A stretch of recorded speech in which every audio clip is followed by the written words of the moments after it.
Have you ever thought about what it is to be intelligent? Probably some of you have, right? Because you meet your friend and he's pretty dumb and maybe you think you're smarter and you wonder what the difference is. And I've thought about this a little bit myself, and one of the things is, it seems to me a lot of it's memory, but a lot of it's the ability to sort of zoom out, like you're in a city and you could look at the whole thing from about the 80th floor down at the city, and while other people are trying to figure out how to get from point A to point B reading these stupid little maps, you can just see it all out in front of you. You can see the whole thing and you can make connections that just seem obvious because you can see the whole thing. But the key thing is that if you're gonna make connections which are innovative, that you have to not have the same bag of experiences as everyone else does, or else you're gonna make the same connections and then you won't be innovative.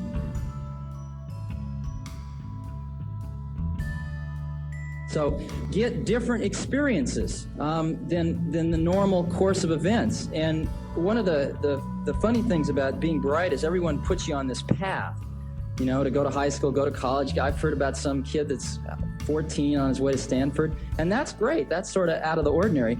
But you might want to think about going to Paris and being a poet for a few years, you know, or you might want to go to a third world country. I'd highly advise that. You know, fall in love with two people at once. Walt Disney took LSD, do you know that? And that's where the idea for Fantasia came from. And you can go hear stories about all these people, and the key thing that comes through is that they had a variety of experiences which they could draw upon in order to try to solve a problem or attack a particular dilemma in a kind of unique way. And so one of the things that you'll get a lot of pressure to do is to go in one very clear direction. And one of the things that I had in my mind growing up, I don't know how it got there, but that the world was sort of something that happened just outside your peepers, and you didn't really try to change it, you just sort of tried to find your place in it and have the best life you could, and it would all just go on out there, and there were some pretty bright people running it. And as you start to interact with some of these people, you find they're not a lot different than you. The people actually making these decisions every day that are sort of running the world are not really very much different than you. And they might have a little more judgment in some areas, but basically they're the same.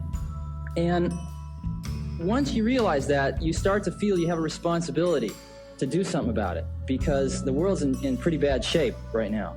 And I guess one of the things that motivates a lot of people that I've seen that actually get out and do something in any different field is that we all sort of, eat food that other people cook and wear clothing that other people make and speak a language that other people evolved and use someone else's mathematics.